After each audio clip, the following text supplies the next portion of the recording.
हम यहाँ पर जन्म लेकर के आए और हमने उस परमपिता परमात्मा को भुला दिया। जब हमारी जिंदगी में कोई आपत्ति आई तो हम ईश्वर को भूल गए।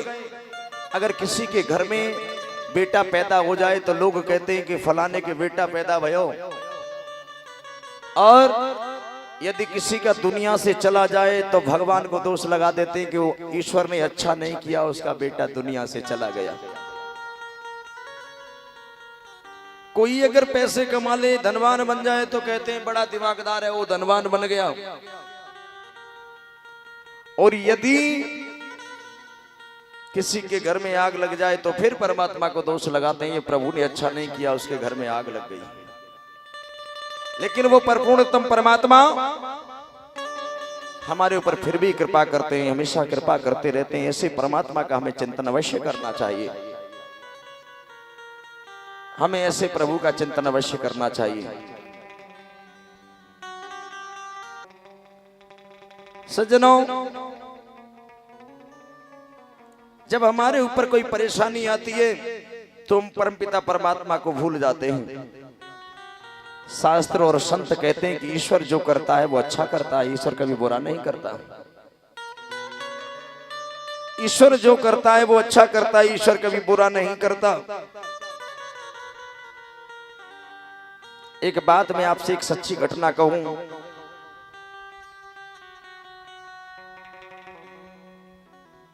एक राजा था और वो राजा शिकार खेलने गया, मंत्री साथ में है। मंत्री के साथ जब शिकार खेलने के लिए गया, शिकार खेलते हुए सज्जनों उसकी अंगुली कट गई। राजा ने मंत्री से कहा, मंत्री तुम तो ये कहते हो कि ईश्वर जो करता है वो अच्छा करता है। बोले महाराज, जो आपकी उंगली कट गई है ये भी ईश्वर ने अच्छा किया। राजा को क्रोध आया, राजा आवेश में आ गया। बोले क्या कहते हो, मेरी उंगली कट गई और तुम ये कहते हो ईश्वर ने जो किया वो अच्छा किया। और राजा ने झट उस मंत्री को निकाल दिया, नौकरी से निकाल दिया। वो घर रहने लगा। धीरे धीरे समय गुजरा सज्जनों। एक दिन राजा ये शिकार खेलने के लिए गया तो रास्ता भटक गया। जब ये रास्ता भटका तो रात्रि को उसे जंगल में रहना पड़ा। सुबह हुआ तो देखा कुछ लोग बलि के लिए मनुष्यों को जंगल में ढूंढ रहे थे।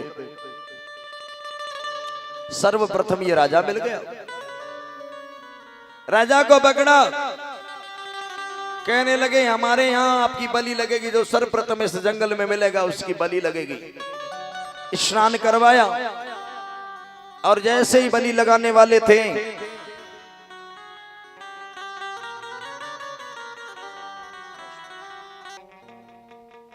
जैसे ही स्नान करवाया और बलि लगाने वाले थे,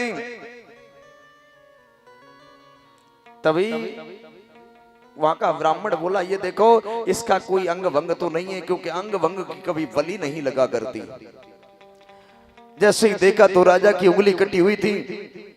कहने लगे इसको छोड़ दो, ये अंग भंग है, इसकी बलि नहीं लगेगी। अब राजा को मंत्री की बात याद आई। मंत्री ने कहा था ईश्वर जो करता है वो अच्छा करता है, लेकिन जो मैंने मंत्री को निकाल दिया ये अच्छा किया क्या? मंत्री को बुलाया, मंत्री तुम ये कहते हो ईश्वर जो करता है वो अच्छा करता है? बोले हाँ। बोले मेरी उंगली कटी, इससे मेरी गर्दन कटने के लिए बच गई, मेरी बलि नहीं लगी, ये तो ईश्वर ने अच्छा किया। क्या मैंने तुम्हें नौकरी से निकाल दिया ये अच्छा किया? बोले महाराज ये तो डबल अच्छा कर दिया प्रभु ने। क्यों?